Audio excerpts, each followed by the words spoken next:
Hello, and welcome to NAEA's ninth Town Hall, a special edition. This one's focused on Esser funds, arts education funding, and you. This is a long conversation with some very special guests this evening, and we're so glad that you could join us. My name is Mario Rosero, and I have the great privilege and honor of being the executive director of the National Art Education Association. And I'm a lifelong art educator with roots in the elementary, middle school classroom, museum settings, community settings, as well as serving as a district art supervisor, which is certainly relevant to this conversation this evening. And also really thrilled to work at this national level and really work with this community to support arts education for all. So before we get started, we always like to take a moment to acknowledge First People, First Nations, First Lands. I live in Washington, D.C., which is home to the Piscataway.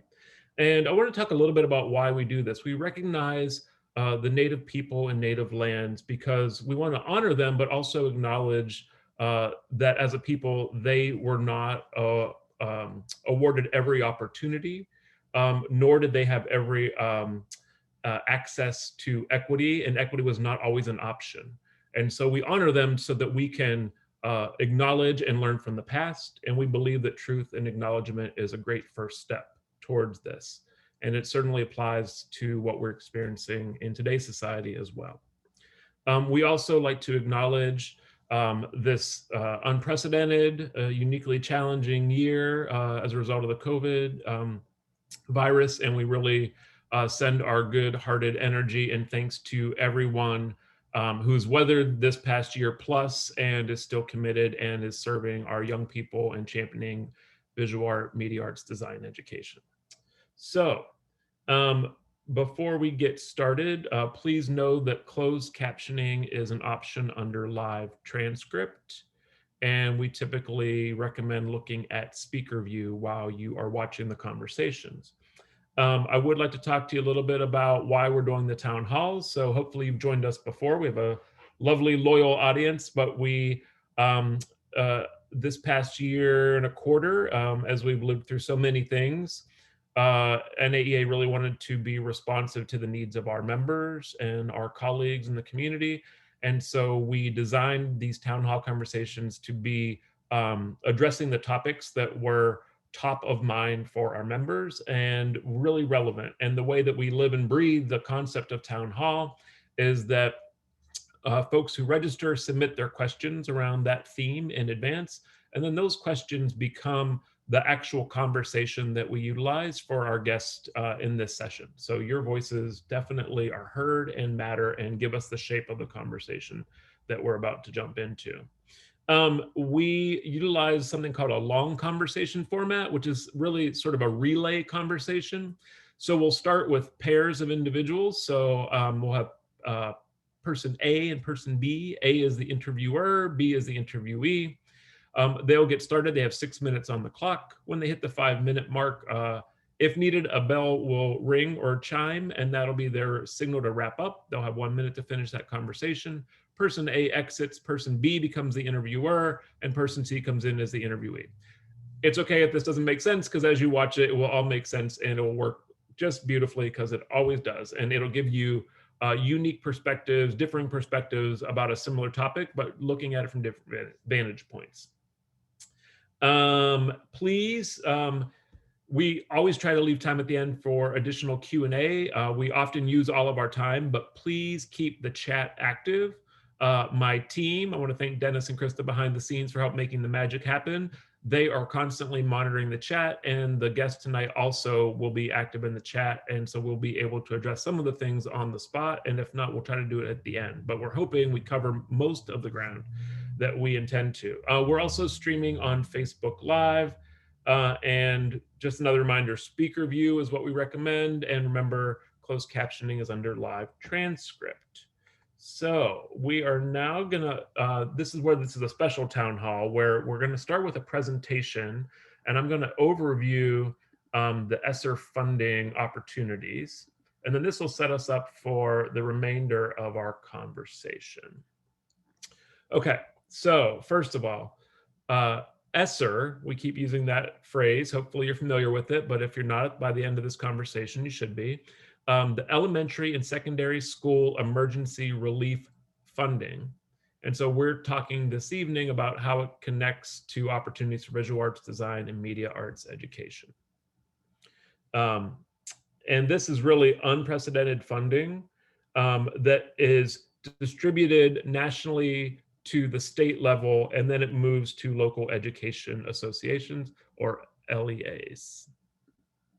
Okay, our agenda for this conversation is we'll spend some time on the overview, talk about eligible uses, which I'm sure you'll be interested in, connections and examples for visual arts. I have 2 case studies. 2 colleagues were kind enough to share how their districts are approaching this. Talk a little bit about approaches to requesting or becoming involved in the funding, look at a timeline, talk about stakeholder engagement, and then we'll take a look at resources. I do want to acknowledge my great colleague Lynn Tuttle and the National Association for Music Education, who were so kind to share their materials, which are really the baseline for our presentation. But we updated it and made some tweaks to adjust for visual arts design and media arts education, as well as put in a few updates. So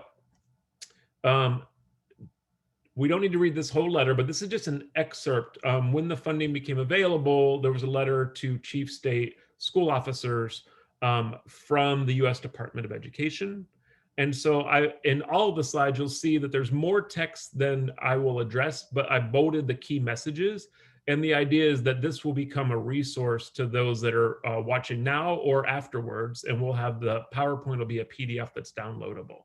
So this funding, this is unprecedented, once in a lifetime amount of funding, and it's really about addressing the significant academic, social, emotional, and mental health needs of our students as a result of the pandemic.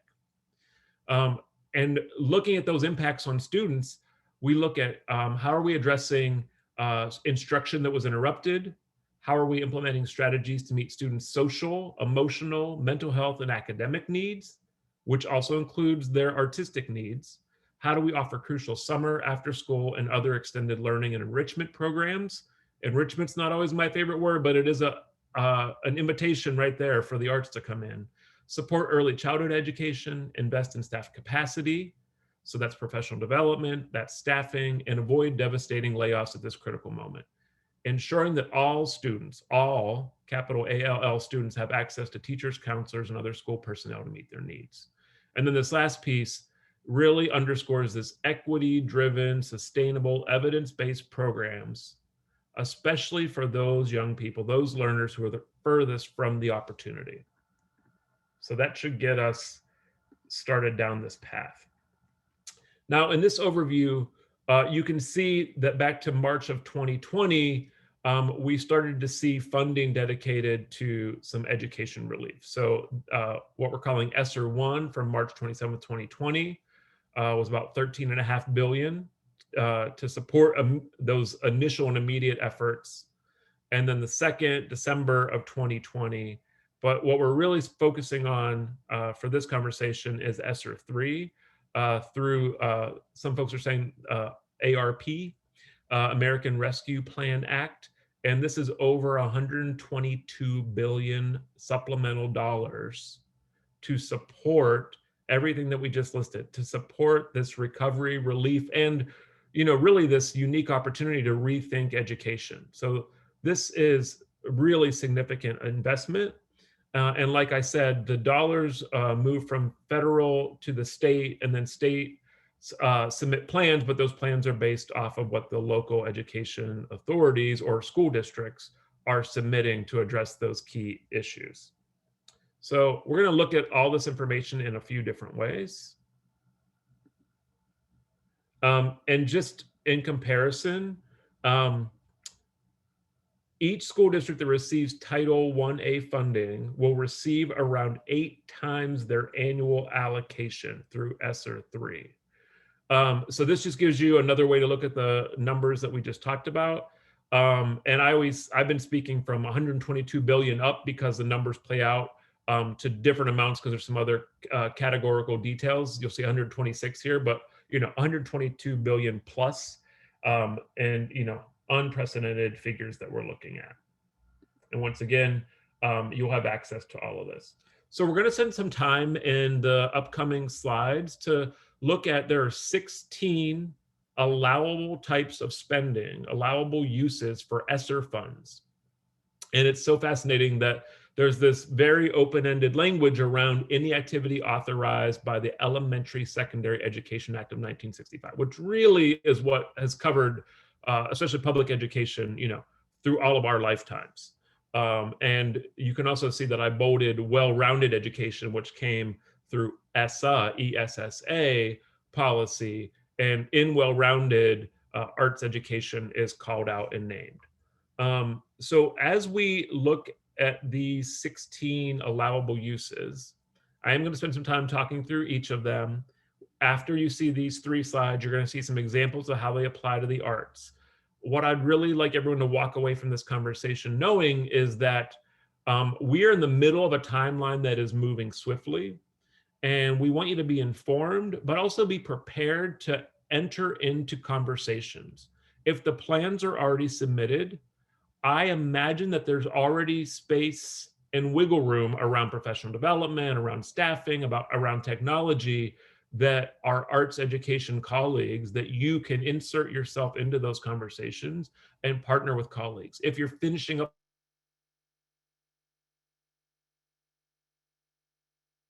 for the next couple years. So plans will be submitted, but when we look at the timeline at the end, you're going to see just how available these funds can be over time. So first off, looking at number 1 is any activity authorized, like I said earlier, by the ESEA Act of 1965, very broad. And then if we look at allowable use 2, really looking at how we could improve coordinated responses among entities to prevent, prepare for, and respond to COVID-19, because as we know, we are all still responding to the effects of this, both the challenges and the opportunities that have been presented. We've learned a lot from going virtual, going hybrid, going back to the classroom, and how are we utilizing that knowledge and coming up with approaches and strategies to grow and improve from this. 3, provide principals and other school leaders with the necessary resources to address the needs of their individual schools. 4, activities to address the unique needs of low-income children or students, children with disabilities, English language learners, racial and ethnic minorities, students experiencing homelessness, and foster care youth, including how outreach and service delivery will meet the needs of each population. So, we often are referring to Title I, but we're really thinking about how we are the most inclusive, and we're thinking about equity and how are we addressing all of our populations and serving our students to the best of our ability. And districts that, if a school is not Title I, but is within a district that's Title I, there's still opportunities for that school to benefit from this. And then 5, developing and implementing procedures and systems to improve the preparedness and response efforts of local education agencies. So once again, when you hear LEA, that typically means your local school district. And thank you everyone for going along with the reading, but it's really important to cover all of these, and you'll have the recording available. And for those that aren't here, 6, this is a real opportunity for us, training and professional development for staff of the local districts on sanitation and minimizing the spread of infectious diseases. And it's an opportunity for us because as visual artists, we are very hands-on, very material heavy, a lot of technology, a lot of equipment. So what are we doing to make sure that our classrooms are the safest that they can be? Which goes to 7, supplies to sanitize and clean facilities. 8, looking at how do we plan for and coordinate during long-term closures. 9 is a big opportunity. How might we purchase educational technology, including hardware, software, and connectivity for students? So how do students have the best access? Because we do imagine that virtual and hybrid will be options that move forward, even if majority is in person. So how are we providing that technology, but especially thinking about those that have the greatest barrier to accessing that technology. 10, mental health services and supports. So think about all the conversations around social emotional learning right now and the connection to the arts. Where's that evidence-based research? Where are those great tried and true practices? 11, looking at activities related to summer learning and supplemental after-school programs. So we know that the arts thrive in these spaces. So this could be specifically about learning loss, but it can also be about safety and health and engagement during the summer months and after school. Think about the National Arts Honor Society that we offer. Many chapters weren't able to meet, but is there a way to meet to address some of those gaps and to bring the community together? And I promise one more on this. 12, address that learning loss, right?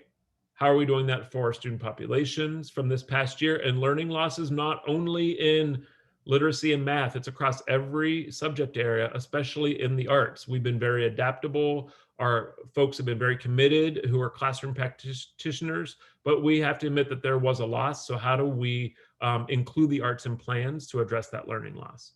School facility repairs and improvements. Think about that kiln, think about that ventilation, think about the technology, especially as we think about design and media arts. Are the facilities and repairs and improvements, is the student gallery able to be viewed in a way that considers some distancing or safety? 14, air quality, that goes to the kiln piece, I think.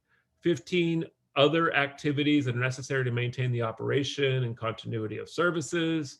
And then 16, develop strategies and implement public health protocols for reopening and operating school facilities. So a lot of details here, but this should be a resource. At the end, we have links to great detail of all of these items. Working from my colleague Lynn's document, we translated this to how some of these areas out of the 16 might be opportunities for the visual arts. And so under 3 and 5, supporting training for art educators on strategies to conduct in-person visual arts instruction safely. Under 6, purchasing supplies to sanitize tools and equipment. 7, purchasing devices for internet connectivity, laptops, supplemental software that would allow for instruction and assessment through virtual means. 9, paying for additional instruction, such as through an adjunct teacher, private lesson instructor, or full-time staff, because that is also possible here, to provide remediation in the visual arts, especially considering the gaps that we experienced this year. 11, after school and summer learning programs to accelerate visual arts learning and support social emotional learning. We have a lot of social emotional learning and visual arts resources on the NAE website, by the way, and also a great town hall from last year that might be a great starting point if you need it. Under 13 and 14, paying for visual arts educators where enrollment numbers have dropped due to COVID-19. So if those numbers are likely to go up, help your administration do the math. Get those talking points about being an essential staff member. We have open letters that give you the language that really help you address this. 15, purchasing materials to set up the visual arts classroom studio so that if we do need to consider safe physical distancing, we can. And then 15, reference all the statute included in this overall, what we're calling the toolkit of this slide deck. Okay, so we're gonna take a minute. I'm so thankful to 2 of our colleagues. The first up, Robin Mcnair is not only the visual and performing arts specialist in Santa Ana Unified School District in California, but she's also our NAEA Pacific Region Vice President-elect. And so Robin was kind enough to share how Santa Ana is approaching this. So the main takeaway for me here is that Robin was very honest about being in a great position to be on the district curriculum and instruction, the teaching and learning team, and that the leadership of that team is really looking at how do you mitigate learning loss, support classroom teachers to get that professional learning that is focused on students' achievement, right? So this is the inroad. How do we focus on student achievement? How do we cultivate, how do we communicate a plan, and that these funds could support a plan to support this, but where we're leveraging the arts, right? And so the way that Santa Ana is looking at this is looking at hiring additional art and music teachers, and also making sure that there's release time for professional learning, leaning into arts integration PD to provide arts content learning to non-arts teachers, curriculum specialists, coaches, instructional assistants, and fortify that tier 1 instruction by incorporating the arts also into tiers 2 and 3. Supporting the arts in early learning, thinking about the arts as a literacy, and also a tool to develop literacy skills. And then this universal design for learning practices, continuing to support our educators in the use of that. And when we know that when you implement UDL, you're designing a classroom that is accessible to all learners, regardless of any physical or mental or learning challenges that a young person might have. UDL really is designed to be accessible for all. And then we have a part 2.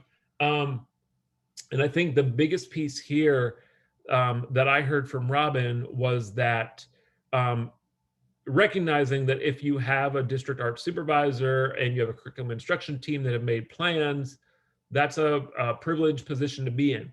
If you do not have those supports, then a suggestion around working with your colleagues, making connections across art forms or across your buildings to create a plan that prioritizes and centers the arts, or working with colleagues across other disciplines. So maybe it's partnering with librarians or the technology or phys ed, and really coming up with a strategy for how these content areas, these subjects are critical parts of these plans. And you're going to see more about that in a little bit. But let's take a look at our colleague, Nick Hoster from Illinois, is a high school art educator in Palatine, Illinois, also MBCT, and past president of Illinois Art Education Association.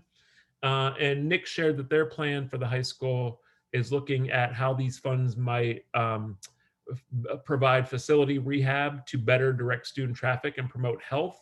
And that included how we showcase artwork and looking at the main entrance alongside some other structural changes. So I love that arts are centered here.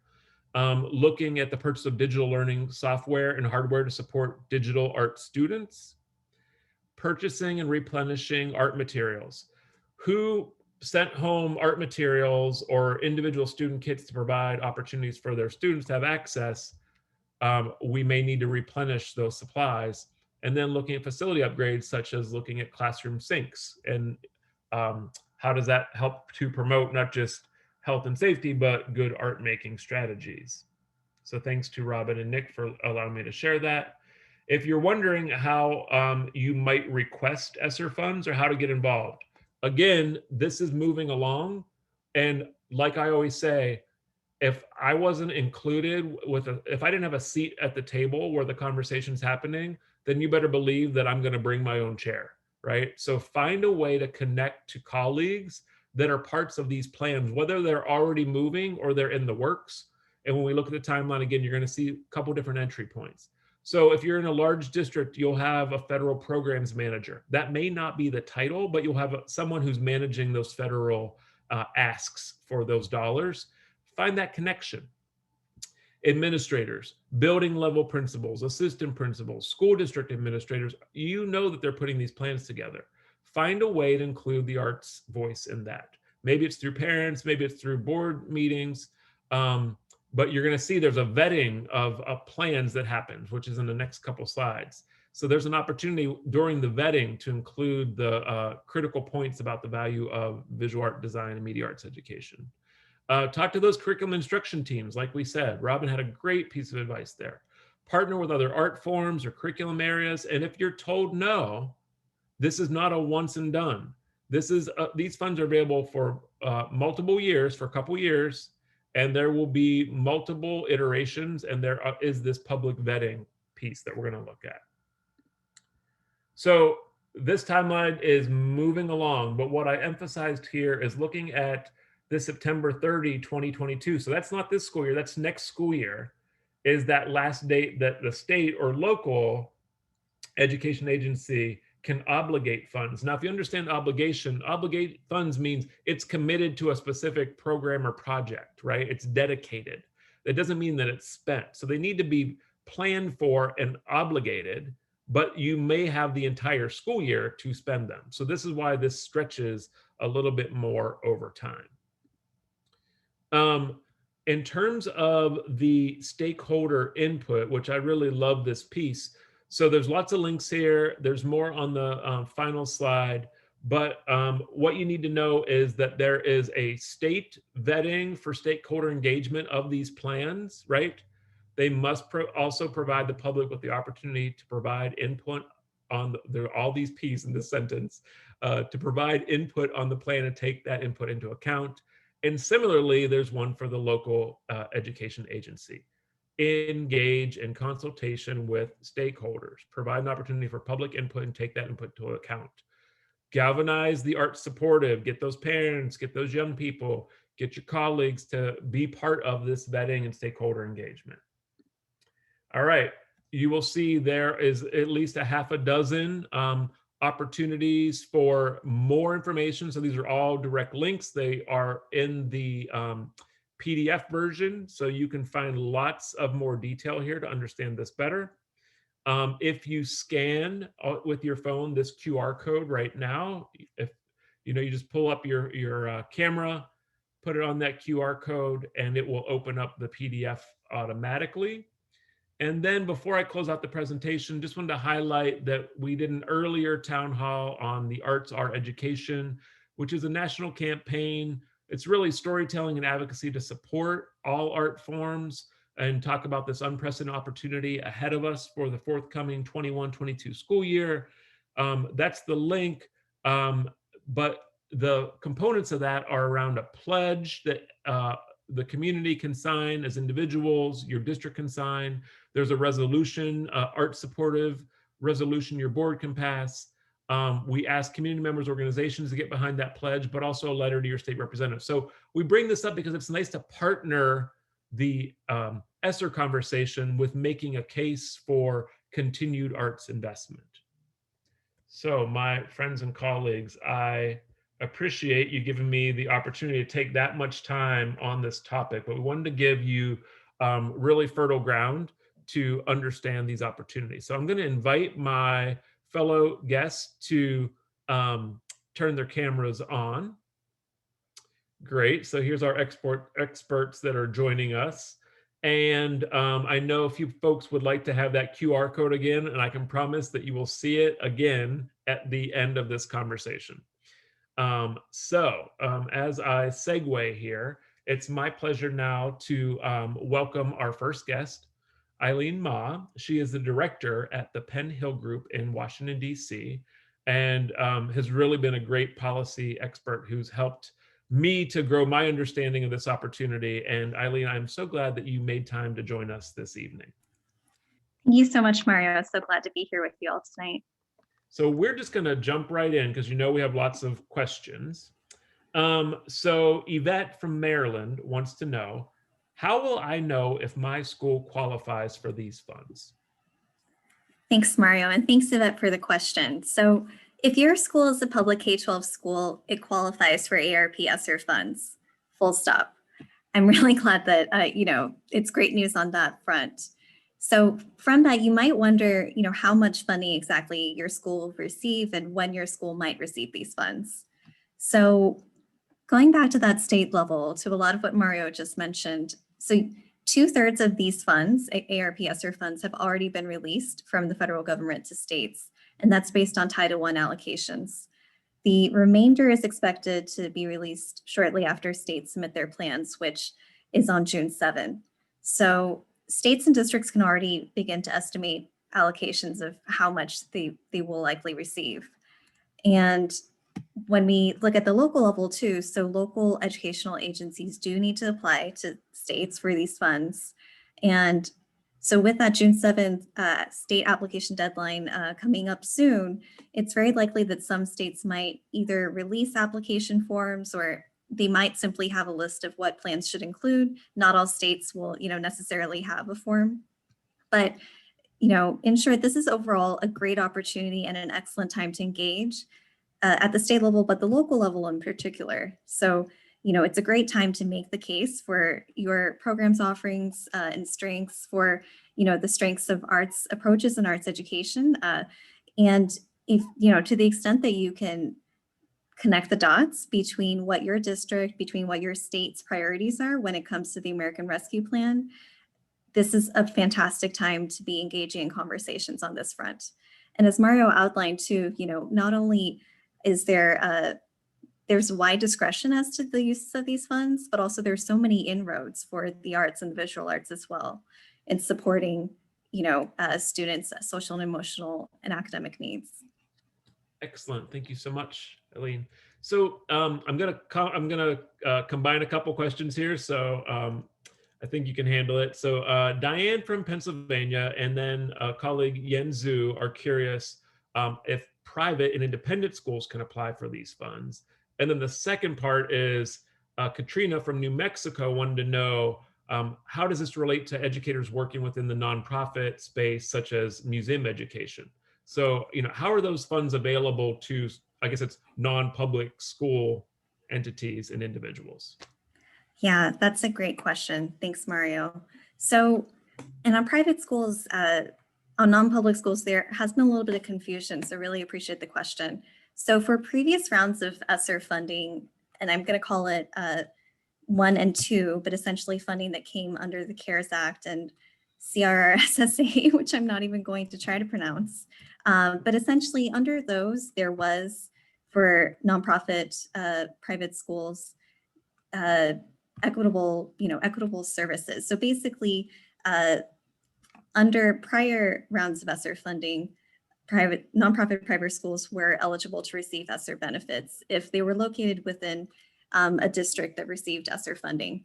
Unfortunately, that's not the case here. So under ARP Act's ESSER, districts are not required to provide equitable services. However, there is a separate program under the American Rescue Plan, and that's the Emergency Assistance Non-Public Schools. This existed in prior rounds of funding, but it is a little bit different in ARP. So essentially, this funding pot under ARP is designated for assistance to non-public schools that enroll a significant percentage of children from low-income families and basically children who've been most impacted by COVID-19. So I would just suggest looking into how that's working in your state and district, but also just keep in mind that the way that those funds work will differ a little bit when it comes to this tranche of ARP funding. And then I think, Mario, to get to the second question, I believe from a museum educator. So, first off, when it comes to the large funding pot, there's 10% reserved for states. So a wide range of entities, including districts and other organizations who are serving students and families, can be recipients of funds from that state reserve. And then when it comes to the funding that districts receive, to the extent that your organization, whether you're a museum or a library or another type of organization that is already working with schools and districts, for example, through the 21st Century Community Learning Centers program or Assistance for Arts Education or American History and Civics program, if you're already working with schools and districts, your work could be one of the many allowable uses as outlined by Mario earlier. So just want to emphasize that the need, as you all know, is so great. And this funding is coming to states and to districts. And if states don't allocate it, they actually have to send it back to the federal government to have it be sent to another state. So, to the extent that you can partner and meet the needs, the great needs, of students at this time, definitely, this funding can also be utilized for programs that are not, solely run by schools, for example. Absolutely. Really appreciate your detailed lens on this, Eileen. It's so helpful. We have another question, which is just, I talked somewhat about the public engagement portion of this, and I just wonder if you might be able to talk a little bit more about some of those details and requirements for that public engagement piece.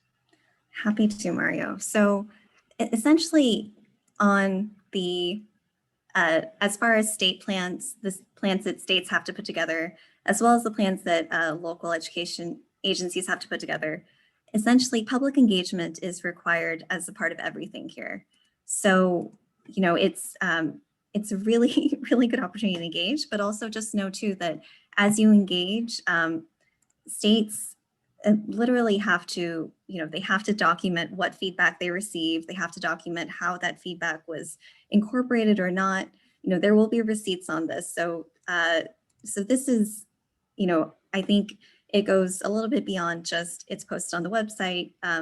That's it. It's an opportunity to provide feedback. And as we approach June 7th, sure, states have submitted their plans, will have submitted their plans most likely by then. But at the same time, states, ideally that engagement doesn't stop, right? So to the extent that, you have suggestions or thoughts on anything, it's still a good idea to reach out, particularly as this work turns to the local level as well. And so the state plan templates for all of the sort of items that Mario listed earlier, in terms of how they're planning for a meeting student need, for example, how all the various designated funds are used. All of those require specific consultation with various categories of stakeholders, including various categories of folks who work with subgroups of students, various school and district administrators, students themselves, civil rights organizations, school staff and unions, representatives of tribes, for example, the full gamut of, all the folks who work with students and families who have been affected at this time. So if you have thoughts, please do engage.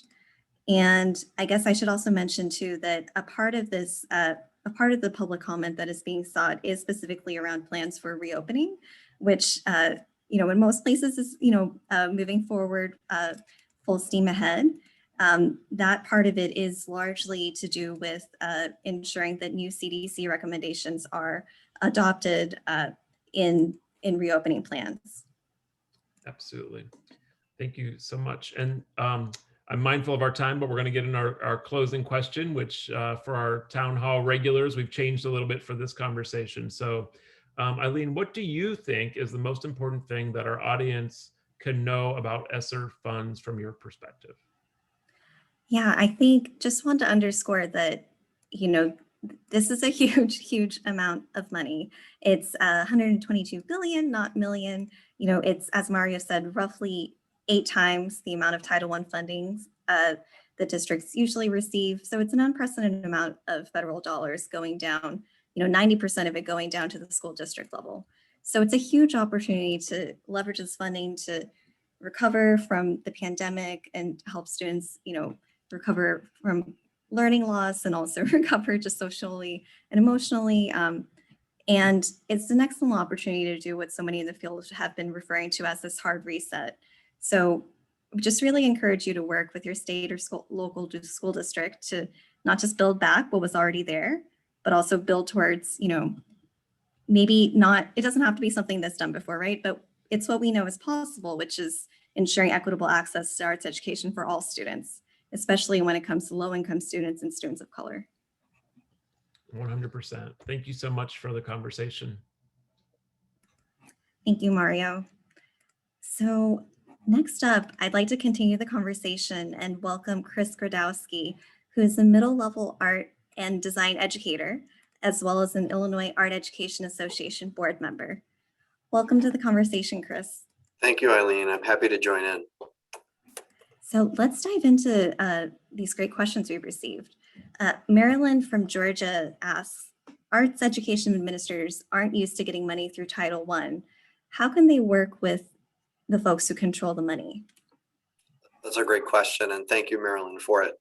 Like you noted, Eileen, the access to the money is already available in the schools and the LEAs, which is great, and that's fantastic.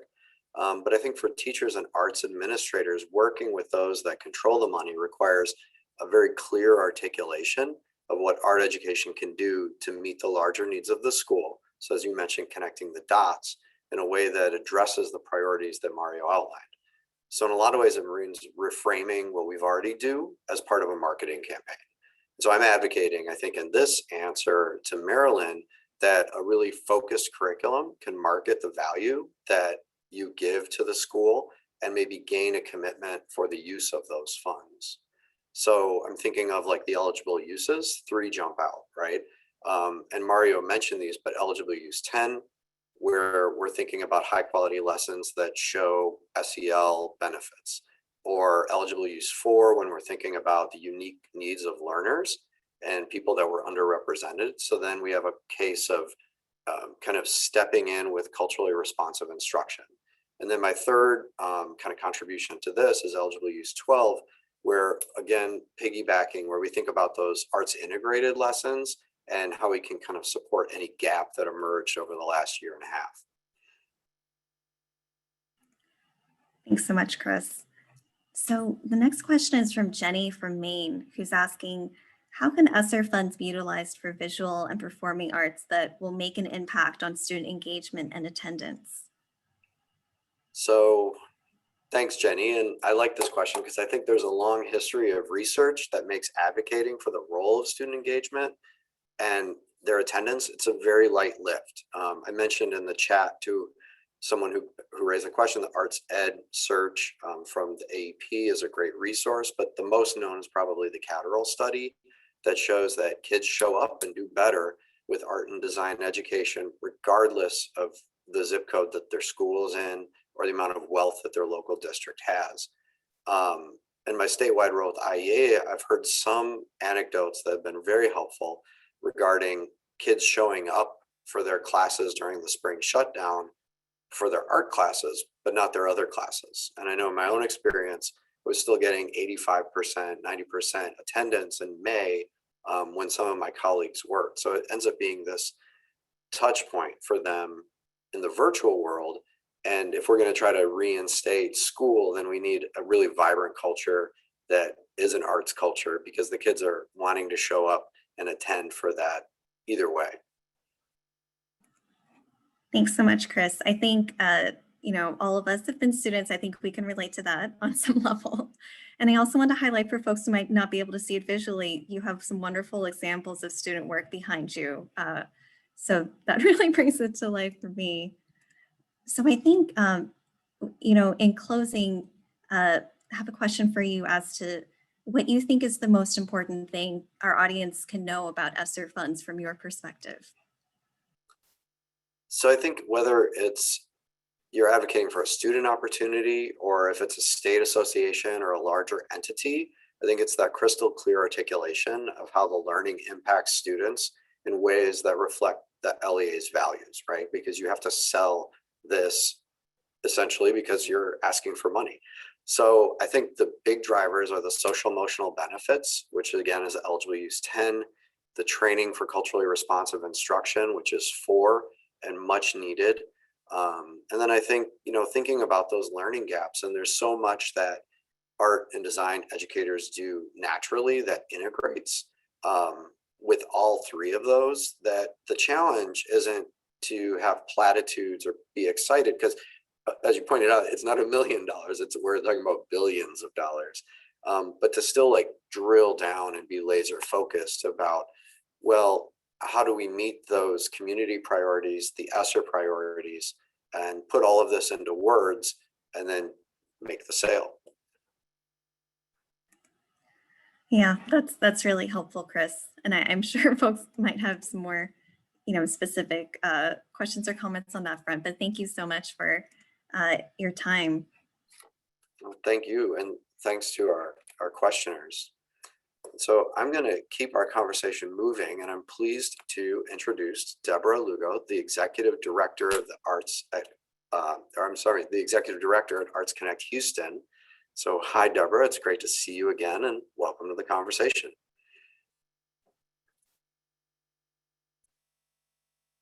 So if you're ready to go, we have a question from Candido from New York, who wants to know, should our advocacy focus on materials, professional development, programming, or should it shoot for the stars?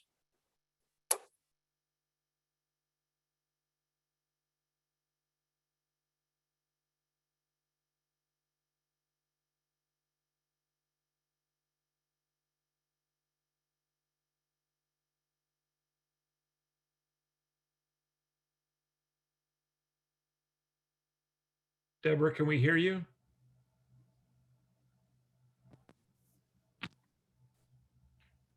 Can you hear me now? Yes, we hear you now. Thank you so much. Okay, excellent.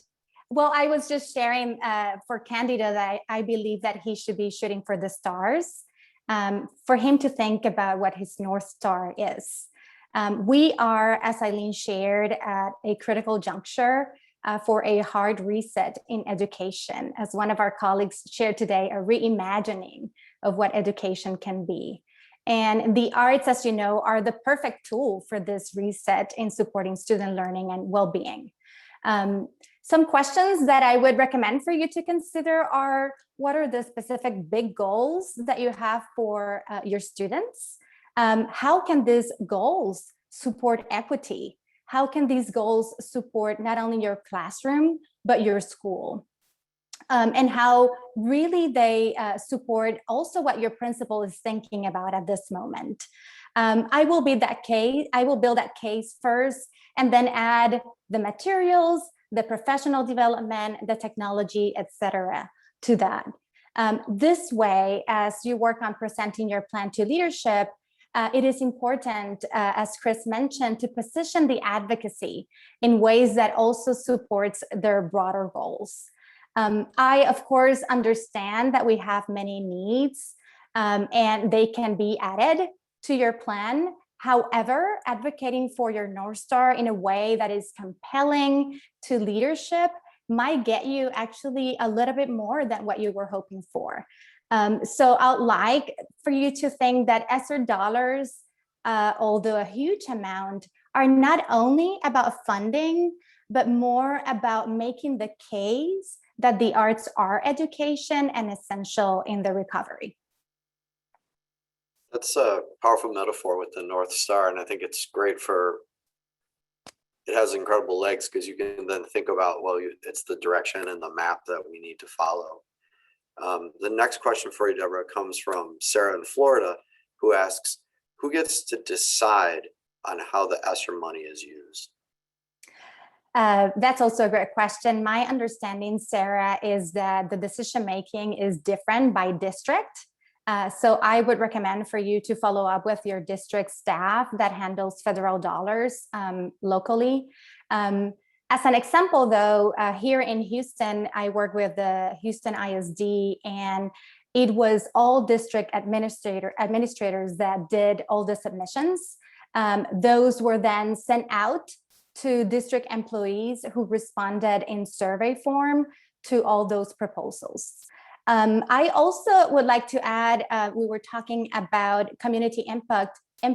Beyond these proposals, HISD put out a community survey as part of the public engagement requirements, and as part of our collective organization that partners with the district, Arts Connect, we share that survey with all of our partners and community at large, so that we ensure more participation and also increase advocacy for the arts.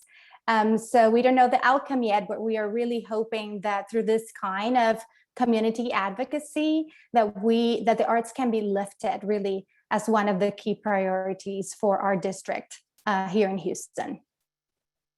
It's a wonderful and powerful story about the public engagement taking the survey form, because I think that's a really great way to access a lot of voices very easily. So Deborah, for you, our last member question is from Anne in Nebraska. And Anne wants to know what findings satisfy evidence-based interventions to support social emotional learning. And then how does this tie into the Esser funding? Yeah, that's also a great question. Thank you for asking about SEL. And we all know that an education rich in the arts supports social emotional learning in students. Beyond what we know, there are studies that provide strong empirical evidence to strengthen our case making and inform decision making around Esser dollars. Krista from NAEA will kindly share 2 studies that you could refer to when making your case. The first one is actually from right here in Houston, where a study from the Kinder Institute at Rice University demonstrated that HISD students involved in the arts had decreased disciplinary infractions and were also more compassionate towards others. So that's the SEL piece and your data, compelling data right there. Beyond SEL, students also demonstrated greater engagement in school, what you were talking about, Chris. So you have also data for that. They showed increased aspirations for higher education and also achieve higher writing scores. So you can use that information to really build on your case. The second one is actually from the University of Chicago in partnership with Ingenuity, where they conducted research that supports the positive impact of arts education on SEL competencies.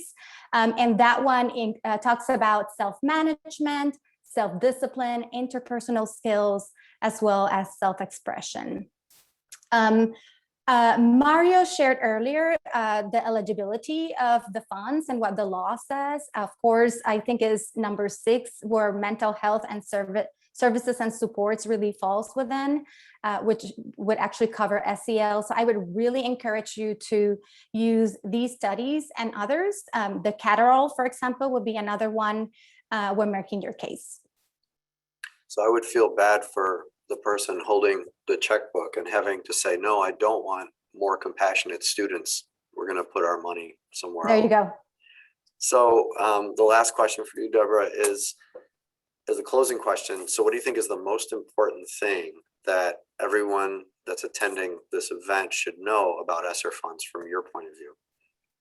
I am going to go back to the importance of thinking about ESSER dollars as a tool or opportunity, a huge opportunity to help achieve your goals for your students. What I'm really trying to say here is don't let the money drive your decision-making. Your North Star should be the driver for that. That's really wonderful. Thank you, Deborah, for your time, and thank you for your insights. Thank you, Chris. Wonderful. Well, I'd like to welcome back Mario. What a powerful conversation we're having. Hi, Deborah. I'm so appreciative that the 3 of you joined us. The expertise and the different perspectives is just so valuable to our members. So thank you. We have a few more questions from the audience for you specifically. The first one is from Karen in Ohio, and she says, I teach kindergarten through 3rd grade in a small rural district. I want to switch from tables to easels in my classroom. Will I be able to ask for this? I love this question. And Karen, I'm so glad that you submitted this, because we really do want to think about our colleagues in every type of school and classroom situation, right? And so, I grew up in a very rural part of Western Pennsylvania, so this resonates with me. And I think that your idea for going to easels is a great one, because I can imagine the social distancing that might be, more easy to navigate the classroom, create some space and distance. So to my understanding, this would definitely be allowable within the funds. So I would go back to that list of 16 and find that perfect fit. But yeah, I think absolutely. Thank you for that. Thank you, Mary. I love that very specific question. Excellent. And we have one question from James from Washington State. He asks, what outreach will the NAEA be doing to communities about this? We need parents to know and demand our district to act. Absolutely. And it's a great question, and there's a few layers to it. So we are for the layer that's really connecting with members that are in the classroom in communities. We're doing town halls like this. We're providing the links to the materials. We'll keep this updated as a news item on our website. If there's any updates via social media, we'll provide all the communication and tools, because as an association that supports members, our role is really to put the tools in your hands so that you're able to communicate and advocate. But we do create things like open letters that really engage with school board members and parents and families and meet them right where they are. And then we kind of work our way up to conversations where we're at the table with national colleagues, advocating and fighting for that North Star on your behalf, right? And so there's all these layers that come together, but we really are working to listen to classroom out to say, what are the needs, what are the critical areas, and provide the tools and resources, and also the experts like yourselves, so that you're empowered, because it's really about all of us locking arms together and fighting this good fight to create more access to arts education for all young people. And we really have to do it together. I agree with you. It really is the movement. We're building a movement. Absolutely, absolutely. So as we think about all that has been shared today, overall, what are you hearing as trends and takeaways from this conversation? Absolutely. So my notebook is filled with ideas just from the three of you in the conversation. So I'm going to go through these quickly, but these are the phrases that stood out to me. Connecting the dots, creating inroads for the arts, public engagement required and documented. And Eileen, I love this. There will be receipts on this. I think that's one of the main takeaways. Like, there will be receipts on these plans. Billions, not millions. It's the B. So I think that also just speaks to scale. Building towards possibility, reflecting the LEA's values and making the sale. Thank you for that, Chris. Cultural responsive instruction. And then Deborah, we really love advocating for your North Star. And it's not just the tool and opportunity for the funding, it's the tool and opportunity to achieve your goals for your community. So, you all said that so beautifully. And just thinking about this, like reopening and recovery, so many great ideas and hopefully some really practical strategies.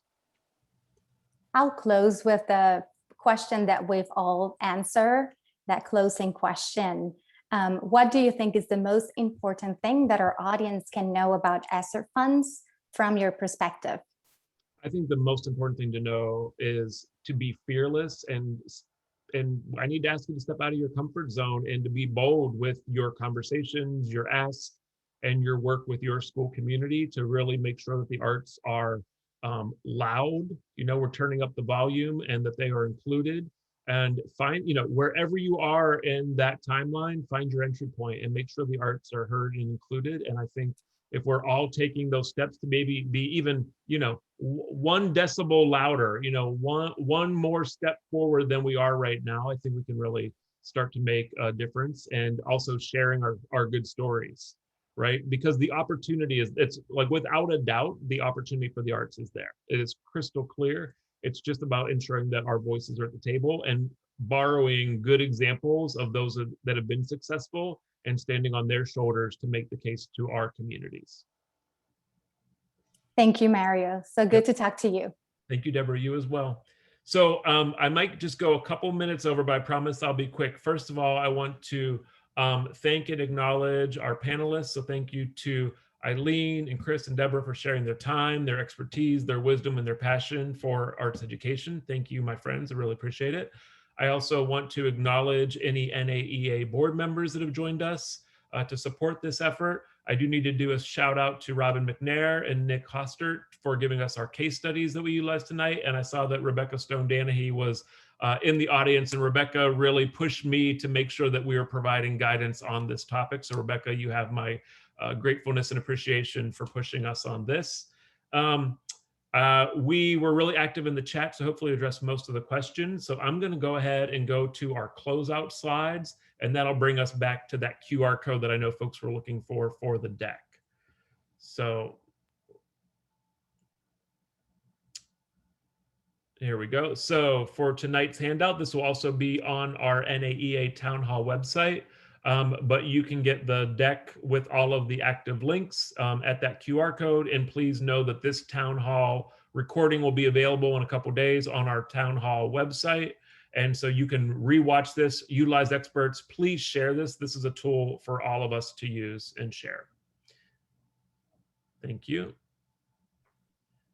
We still have a few more days, weeks that our NAEA virtual national convention is available. So all the recorded sessions are still available, but we're really excited for you to consider joining us, because all the excitement from our virtual convention, where we had over 4,500 folks join in community, we really saw how much we need each other right now. And so please consider becoming a member if you found benefit in this community this evening, connections to colleagues. And, to me, it's always a realization that I can't do this work alone. I need others working with me in lockstep, like I said, joining arms.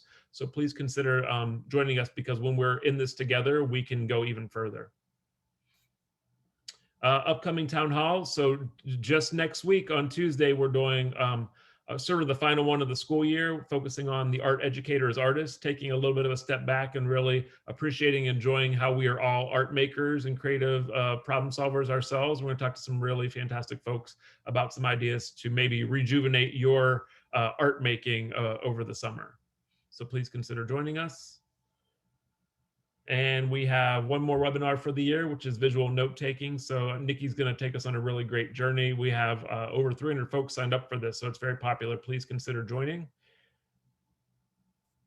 And again, a reminder that the Arts Are Education campaign was created among all the arts disciplines, really work together nationally to really fight this battle. So there's great tools that are available with this website. If you haven't taken the pledge, please do. And they're also accepting video testimonials, which you might want to consider participating in. And I think that wraps us up. My friends and colleagues, we thank you so much for joining us and prioritizing this time together. And please utilize these tools and resources, and don't ever hesitate to reach out if we can be helpful. Have a great evening and take care.